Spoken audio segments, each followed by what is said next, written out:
Okay. So, I just want to ask you questions. Have you tell me stories? Is that okay? Okay, okay. Now you have to talk up. Okay. Okay.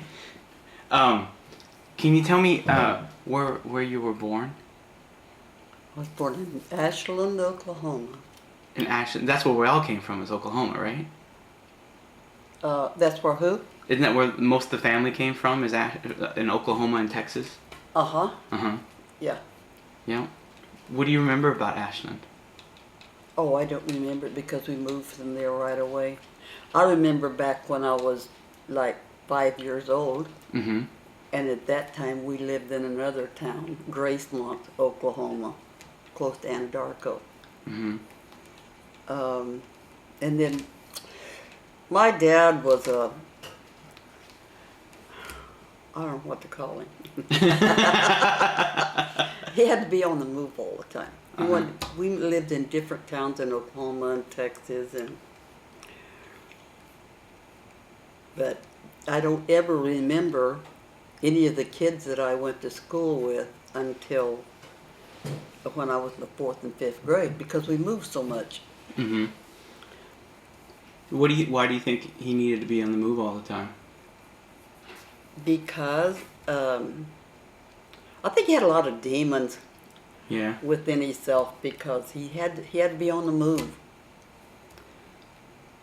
What was your mom like?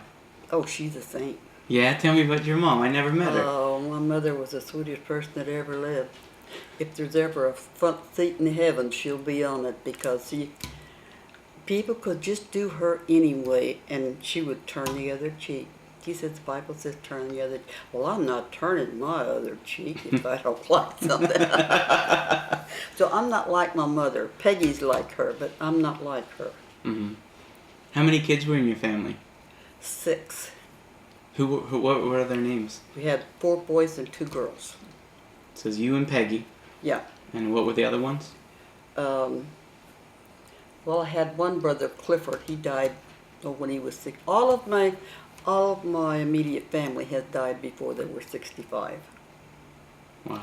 So I've outlived all of them, and I think as long as I'm going, I might as well shoot for 100. I think that's a good idea. Why they all die? Is it drinking and smoking and hard living and stuff like that? Yeah, because a lot of them were alcoholics. My dad was an alcoholic, but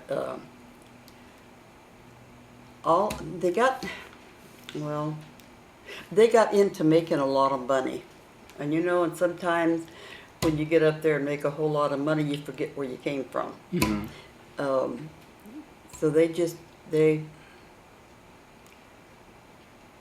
I don't know, let money rule them. Mm. I wouldn't pay 10 cents for a lottery ticket that would give me $1 million. I would not. How come? Because it always you put a lot of money into the hands of people that are not used to big money. It screws up their life. It screws up their life. I don't want money. Mm. I just like to live comfortable and be able to pay my bills. And as you get older, your wants are less. That's just me. Yeah. Where were you when you met my grandpa? Met Ernie. We lived up by Fresno in Singer. How did you get there? Well, my dad came to California in 38 or 39. Mm-hmm. And he came out here because he was a mechanic, and he was a great mechanic. He could just listen to your car and tell you what was wrong with it. Mm-hmm. But he came out here first to get a job, and I guess when he got out here, he liked the idea of not being around so many kids, and so he got carried away. Mm-hmm. But he finally sent us the money to come out here on. And we ended up by Fresno. And I can remember the boys picking peaches for 5 cents an hour. Mm-hmm. Is that how everybody made a living up back then? Oh, yeah. Yeah? Oh, yeah. Tell me about that. Well, I had a brother, my oldest brother. He was a Great mechanic, just like my dad. Him and my dad were a lot alike. He made $7.50 a week working in a garage, and he was 16 years old. Was that good money back then? No, but you learn to survive. Mm-hmm. And the rest of the kids, did they go pick peaches and fruit and Oh, stuff yeah. like that? Yeah, the two boys older than me, they did. Of course, the two younger ones, that was younger than me, they didn't get into that until later. And then they all went into the service. My oldest brother went in the Army. The brother next to him went in the Army. My two youngest brothers went in the Air Force. So they all went into service. That was the thing to do back then, yeah? Yeah. Was that during World War II That or was- right before it? It was after. Oh, after? Mm-hmm. No, that was before World War II. Mm-hmm. Yeah, because when in World War II, our house had just burned, and everything was against us. We had the two little kids, and I was 6 weeks pregnant with the third one and didn't realize it. And your grandpa, just decided the best thing for him to do. We were staying in a hotel. We were having to eat in cafes with two little kids. So he thought the best thing for him to do was to go into the Navy, and he did. And when was that? What year was that? 41, I think. So we were already in World War II by then? Oh, yeah. Oh, yeah. Yeah. 43. It was 43. Mm-hmm. Because he came out in 46. But I remember, then after Mary was, the third one was born, I remember getting $37 a month. Well, that was a laugh. And Ernie did laundry on the ship, and he would send me money when he could. But every time he would send me extra money, it went for doctor bills.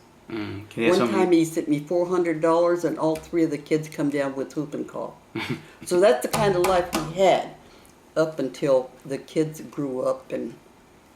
But we never wanted for food. Grandpa was a good provider, and we never wanted for food. They never went to bed hungry.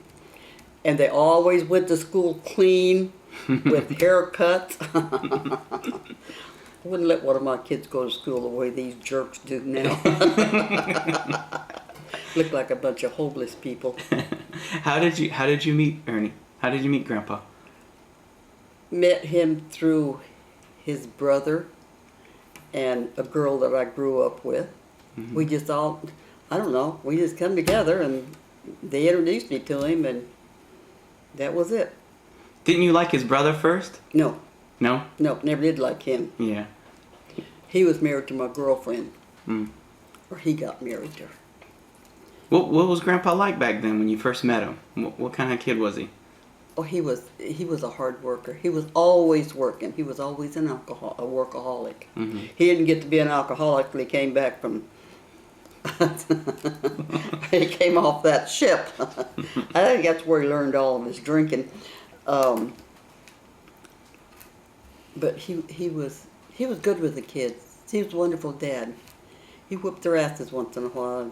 And they knew that they had to answer to him. They used to beg me to spank him. Why don't you, if he was working out of town, he worked in construction. I had a thing on the end of the cupboard. It had each one of their names, and every time they'd get in trouble, I'd put down the date and what they did. Before time for Dad to come home, they'd say, Mom, why don't you just go ahead and whip us? And I said, no, because when I whip you, you don't seem to remember. But when your dad gets you, then we don't have any more goofing around by you. So I always let him do that. So, who was the firstborn? That was Virginia? Uh-huh. Ginger was the firstborn. When she was 15 months old, little Ernie came along. When he was 2 years, when she was, she was 18 months old when Ernie got out of the Navy.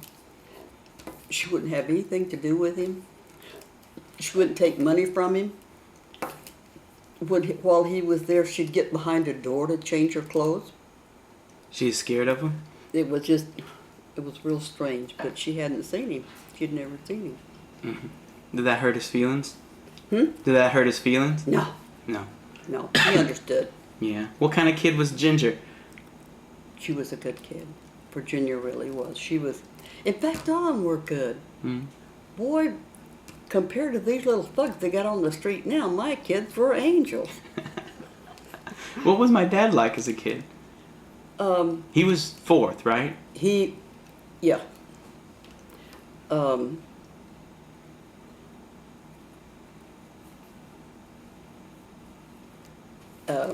He was a good kid. Richard, Richard was just like his dad. I see a lot of traits in him, and if he was standing with his back to me, I think it was Ernie. But no, Richard was a good kid. Yeah. And then Mary, of course, Mary had problems, and she still has problems. And then after Richard was Roger, and Roger was spoiled because they all spoiled him. He was way young. He was 10 years younger than everybody, right? Yeah. Yeah. He was 10 years younger than your dad, but Now, you told me stories one time about how sometimes on Saturday everybody would go pick cotton in the fields. absolutely, that was right here in Bakersfield. Tell me about that. Well, Dad worked at Griffin Steel and Supply, and he, worked 5 days a week. So in order for the kids to have spending money to go to the movies on Saturday, because by that time there was 4 of them, we went out on Saturday morning and picked cotton out here south of town. And the money that we made, we used for them to go to the shows on weekend, but that gave us extra money for the kids. But they were good little workers. How much would you get paid? I think it started out $1.50 per 100 pounds. Wow. And I couldn't wait till I could show them that I could get 200 pounds and go up the thing on the wagon and dump it. And when I did that, I was satisfied. So you did it? You picked 200 pounds in one day? Oh, yeah. How much could Ernie pick? Oh, Ernie could pick a lot more than that. He could probably pick 300 pounds a day. Mm.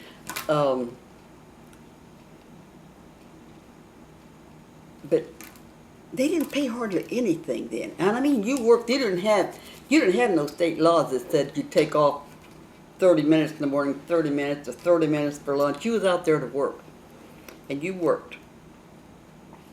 But before that, I cut peaches to make dried peaches. I picked grapes while Grandpa was in the Navy to have extra money. Would you have your kids right with you too? No, my mother kept them. Mm-hmm. The grape vineyard was right close to her house, and she'd take care of them that's the dirtiest job that ever was. Tell me about it. Did it hurt your back? Oh, yeah. Yeah, but see, I didn't notice it until later. That stuff usually catches it. Like your driver's license when you lie about them. When I was 16, Dad wouldn't teach me how to drive, and we lived in a trailer house, and Virginia was our only one born then. And so he walked to work because it's only about 3 blocks. So after he'd leave to go to work, I'd go out and put Virginia in the front seat of that car with me, and I would just drive all over the country roads up by Corcoran. And then I would come back and park the car and get her out and in the house, and then I'd take the rake and go out and rake under all the wheels so he wouldn't have. Did you ever get caught? No. And I got my driver's license. I lied about it, but I got it. And I've always said, anytime you lie, it's going to come back and bite you in the butt. It might be 50 years later, because when I signed up for Social Security, the girl called me and she said, Louise, there's something different about your driver's license. Your driver's license say you were born in 25, and You say on your papers you was born the 26th. I said, I'm going to tell you something, lady. I lied and I admit it. I lied to get my driver's license because no one would help me learn to drive, so I taught myself. And she just cracked up laughing. And I said, then when I went back and tried to say it was their mistake, then they told me I had to have a birth certificate, and the courthouse where I was born burned down, and I didn't have a birth certificate. She said, "Oh well, hell, we'll just leave it like that. Looks better for you anyway." See, crooked. She should have changed that, right? Because I liked her. Anytime you lie about something like that, it will come back and get you later. I used to not beat him, but I used to whip my kids for lying. Because I'd always tell them, it'll get you later. And it'll embarrass the soup out of you when you get caught. I heard there was a time when my dad flipped off his dad and almost got his finger broke. Do you know about that story? He had what? He had flipped off his dad and almost got his finger broken off. Tell me something about that. They were in some kind of fight and he flipped him off and his dad caught him. Oh, broke his finger. Tell me about that story. Well, he was a little smart aleck, 12-year-old kid, and I would be in the hall going into the bedroom to see if they had their work done and stuff, and he flipped me a bird. And the kids would say, "Mom, he's flipping you a bird." I said, "That's okay, I'll catch him sometime." So one time he was right behind me, and I turned around and that finger was up, and I grabbed it and twisted it. I didn't realize it hurt his finger. I really didn't. And when he went into the Navy, they asked him, how did he break his finger? And he said, "I told him my mother did it." I said, "I hope you explain to him why." Well, little thing. It was fun having the kids, and I was real young and growing up with them, and I really enjoyed them. Yeah. The best time of my life. I tell, these people that have young kids nowadays, they don't want to take care of them. They say, "Man, you're missing the best part of your life." They're stepping on your toes when they're little, but then they step on your heart when they get older. Mm. But So I've had a good life. what did all the kids end up doing? What were their jobs and stuff when they got out of high school? Well, little Ernie, believe it or not, was vice president of the bank here in town. But his wife got into drugs, and really he got messed up.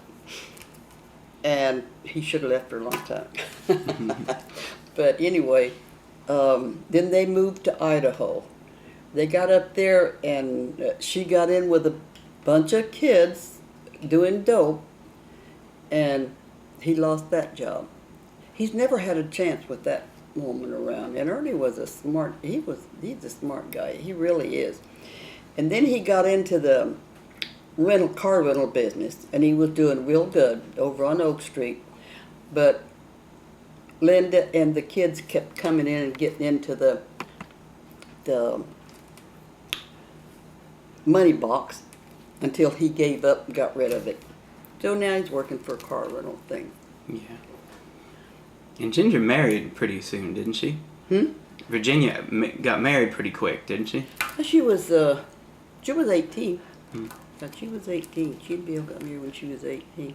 How'd she meet Billy Ray? That little Baptist church down on California. Mm-hmm. And they've had a good life. They really have. And Billy Ray he's not like he used to be. His mind has really been messed up with this medicine they gave him. But he's always been good to me. Mm.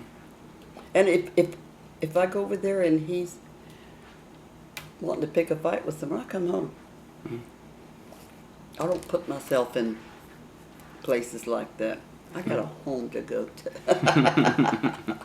So my dad joined the Navy at, 17? What was that like? Do you remember? He had to be 18. But you know what him and Richard both did? Their dad wouldn't sign the paper. he wouldn't sign anything till they got their high school diploma, and he wouldn't sign the papers for them to go in.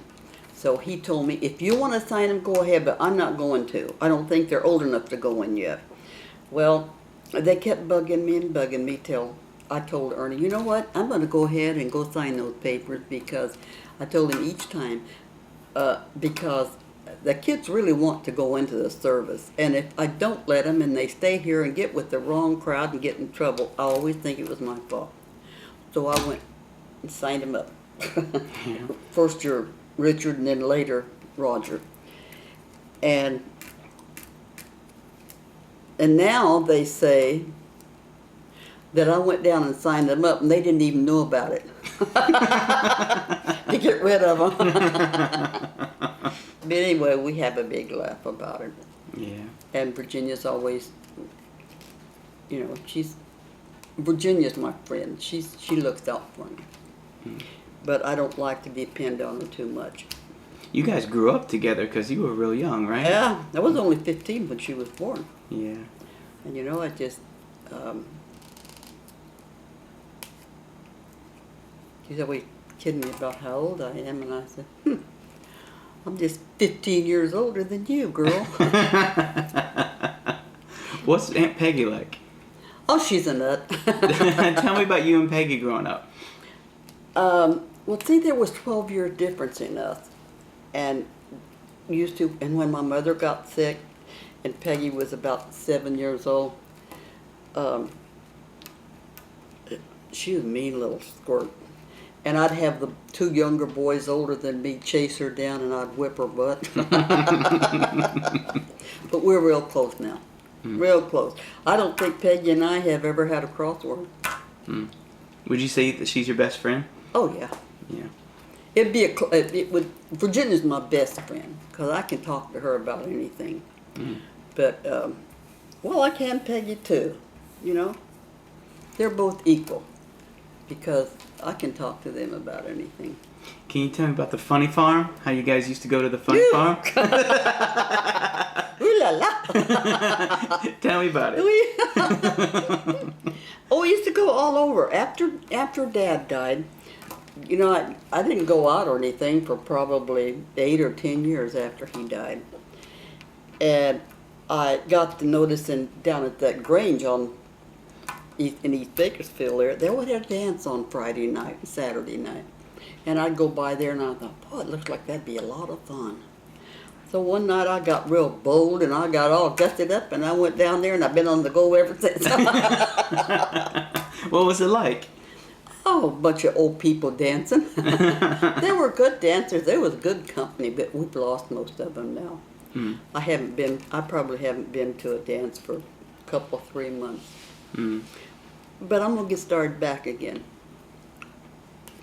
Are you a good dancer? Oh, well, heck yeah. What kind of dances do they do? Oh, they do the swing, and they do the waltz. I love the waltz. That's a beautiful dance. I just really enjoy that. Just about anything. What kind of music do they play? Country and western. They have a guy on a organ that plays sometimes. But it's just even to get out and keeps you young, to get out and see all these people and see you always hear what kind of problems they got. And I come back home thinking, oh God, I'm so lucky. No man to have to wait on, and I can come and go as I please. And Do you sometimes miss Grandpa? oh, always. Yeah. Yeah. You never get over when your spouse dies. You just learn to cope with it. You know you have to go on. Yeah, we were moving so much when I was growing up, we hardly got a chance to see you. And then by the time we stopped moving, it seemed like he had already found out he had cancer. Yeah. And you guys were traveling a lot, like going to the Philippines and stuff. Yeah. And then that whole last 2 years, we didn't see him at all because my dad felt it would be better for us not to see him. Uh-huh. And so, I think he weighed 75 pounds when he died. mm, But, you know, I couldn't help. I didn't want to get rid of him. It wasn't that. But I'd seen him suffer for so long that I was glad when he passed away. I really was, because he was out of that. And I don't want to live like that. I don't want to live with my kids. I'm not going to depend on my kids to take care of me. When it gets to the point I can't take care of myself, I'll go into a rest home or somewhere. mm. But How did he first discover that something was wrong? he always said it was because I sent him to a doctor on when he hit 50. I just kept insisting that he go to a doctor, for physical, because he never went to the doctor hardly. And that's when they found it. He said if I hadn't made him go to the doctor, it probably would have been okay. Had he smoked his whole life? Oh, yeah. Yeah. Oh, yeah. Mm. I remember growing up, I remember going to 505 Greenwood Drive. That was, Yeah. yeah. And I remember he would come home from work and have a whole pocket full of change. And these little chalks, like little pieces of chalk that he had in his pocket. And I remember playing with those chalks and breaking them, and he wouldn't like that. He didn't like it when I break them. And I remember he used to always give me his change. And I remember going to that, and you'd have a drawer full of rubber bands. And I would tie all the rubber bands together and put them back. And I bet you it made you mad. He probably doesn't know till today who did that. That was me. No, but life has been good. Yeah. I've had a good life, and when it comes my time to go, I'll go. Mm. But I've always enjoyed my kids. I love my kids more than anything in the world. And I've always enjoyed them. We've had some rough times. Yeah. Yeah. So you like living in Bakersfield? You what? Do you like living in Bakersfield? Oh, yeah. Yeah. What do you like about it? Well, I like it because, just like now, we've had some hot weather this summer, but I can't be out in the heat like I used to. I can go out in that heat, and within 10 minutes I begin to feel weak. So I get my fanny back in the house.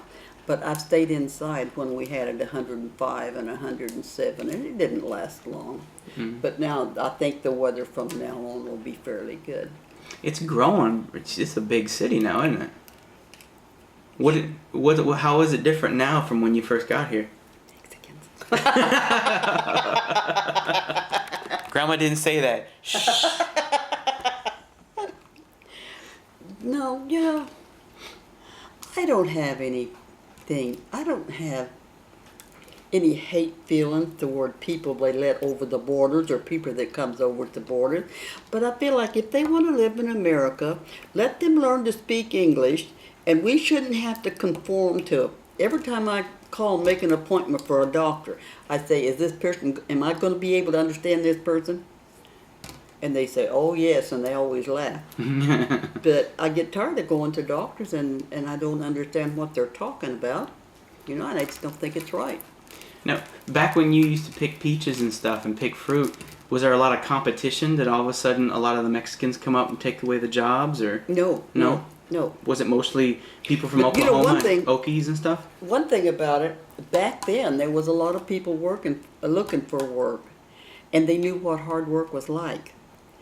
And then when they got out of that area and went into making money, then they thought they were too good to do that kind of work. So that's when they started letting people come in. And I have nothing against that, letting them come in. If they pay taxes like I do, which they don't, and I can't blame them for wanting a better life, but I feel like they should pay taxes, and I feel like they should pay for health insurance and not be able to. When I went to the hospital last month for 3 days, I sat in that emergency for 7 hours and 10 minutes. Wow. And you had different kind of people in there. Some of them were laughing and talking. Some were talking on their phones with big, loud, booming voices. And I'm sitting there thinking, oh. But that's just the way this world is.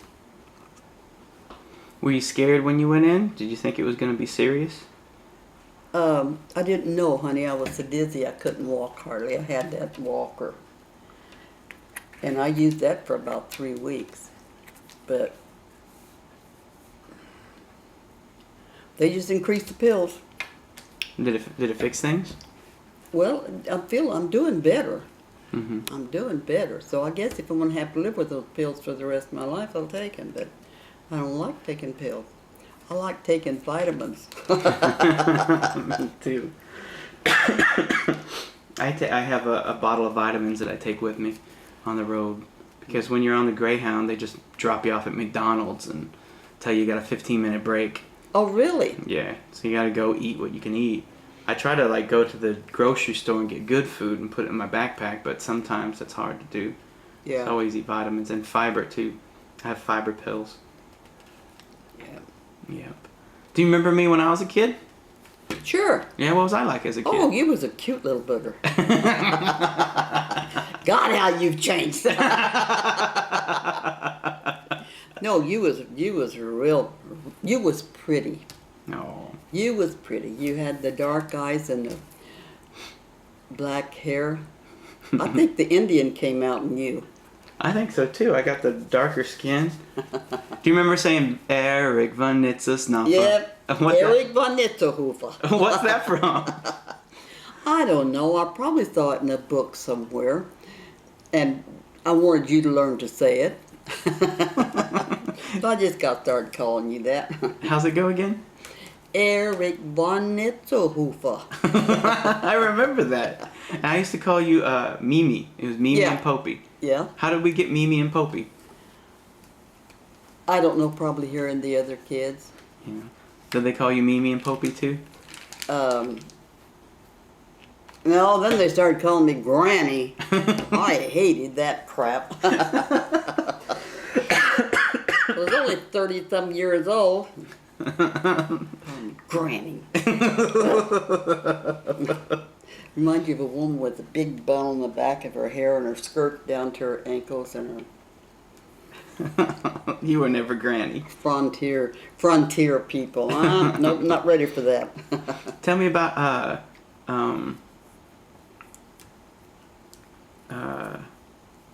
what was it? Shelly and her sisters. Shelley? Shelly and Tudor. Tootie. Didn't they come up to live with you for a while? Shelly did. Yeah. Tell me about Shelly. Shelley lives she works in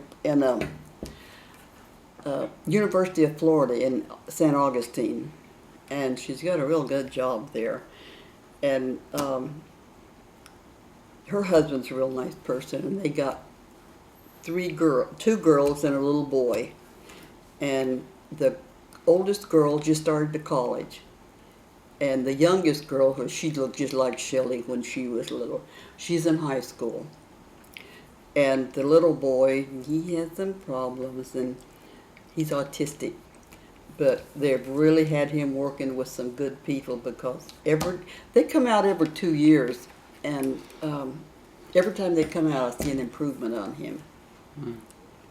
But he loves school. Mm. When did Shelly start to live with you? Do you remember? When did she what? When did she move in with you? Because I remember she lived with you for a while.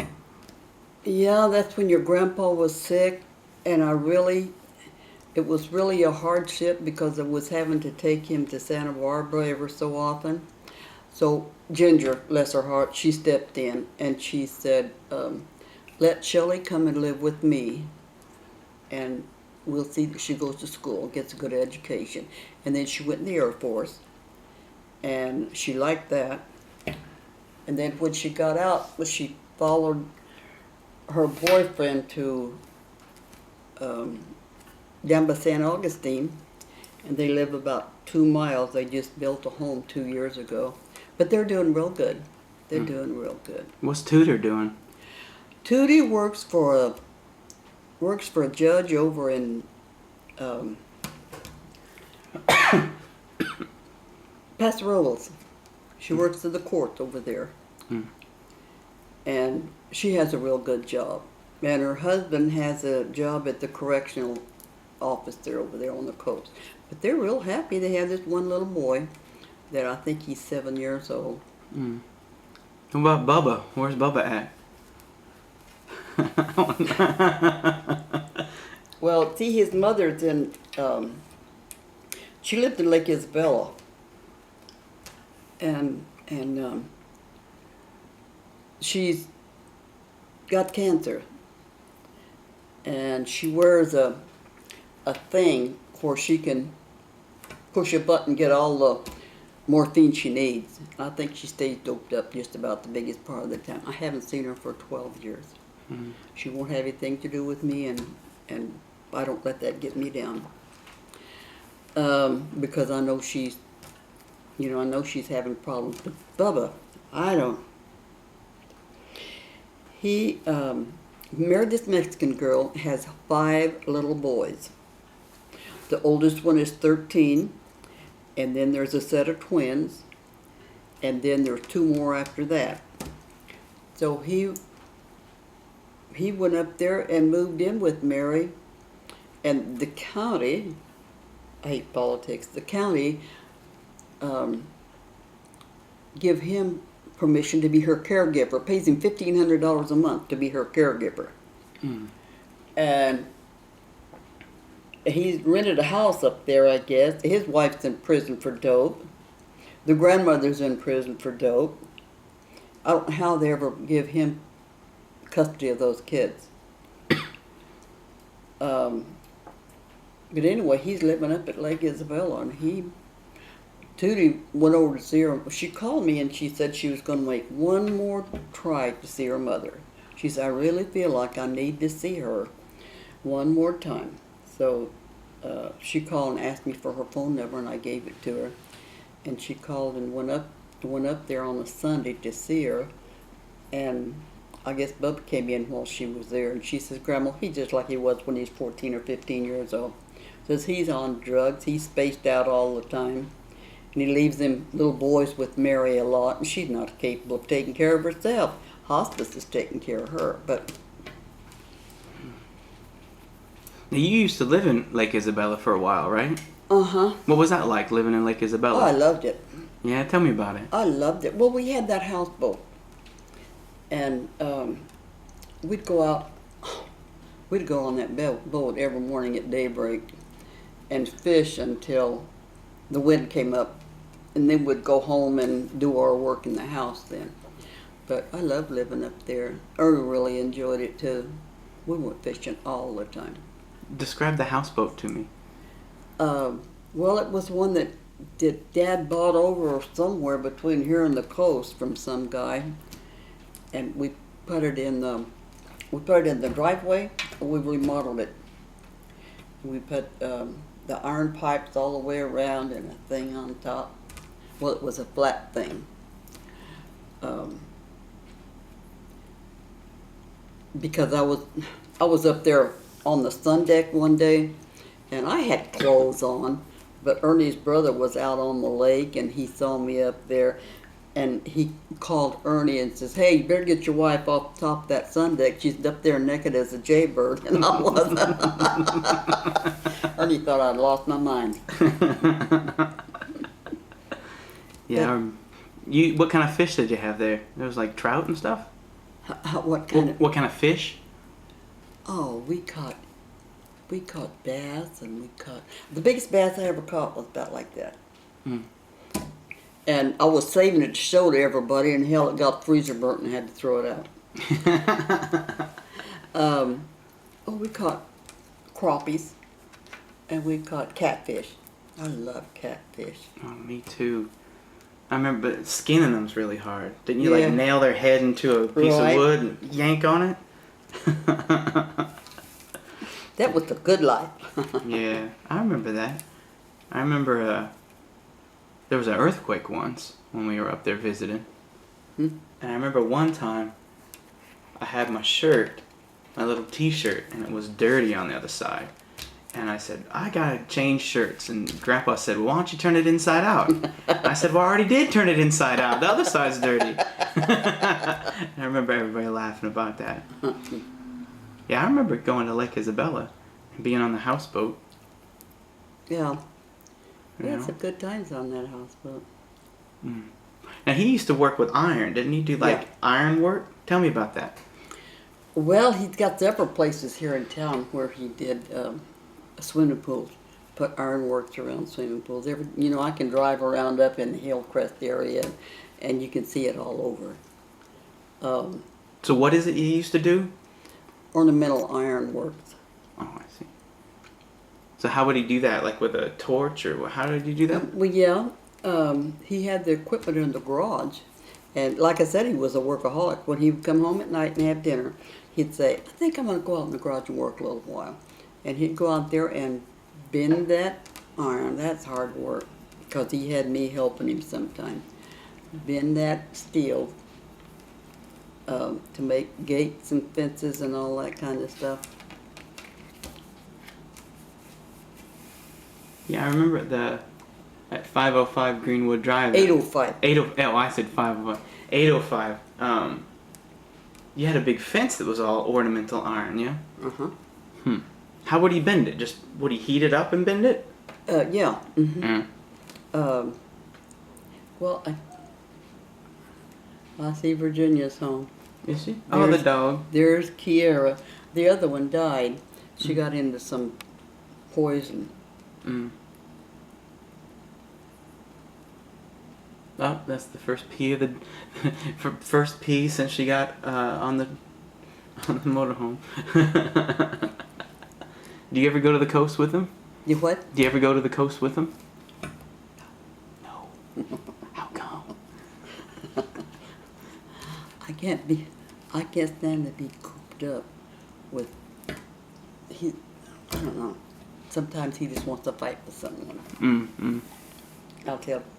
I didn't come over here to fight with you. Go home and fight. I couldn't do that if I was over at the coast. Yeah. Do you like living here by yourself? I love it. Yeah. What do you like about it? Well, because I feel safe here. Even with they're gone, I've got the security. I feel safe. I'm just smart enough that I ain't going outside after dark around here. They have so many gangs in this town that they can't seem to control. I'd control them. Well, Bang, bang, bang. Does it get lonely sometimes? Not like I used to. Because, I worked all the time, and it's kind of nice now to be able to stay home, and if I don't feel like I want to get up from morning, I can sleep till 9 or 10 o'clock if that's what I want. And I don't have to cook for anybody. I don't have to do something somebody else wants me to do. And I've learned to say no. No, I don't mind being alone. Yeah. You were talking about how sometimes you miss sleeping with somebody. Yeah, just having somebody around. You get lonesome just to have somebody around, someone to talk to or read the paper with and have coffee. But you know what? When you get my age, ain't no one out there in good health. And I don't intend to take care of another sick man. And that's just the way it is. Like at the Grange, don't they always want to hook you up and get with you so you can take but care of you know them? what? There's only one man in this town that's got my phone number, and it's a friend that I've known since 85. And he has a girlfriend. And he calls here every once in a while. He says, hi, sweetie.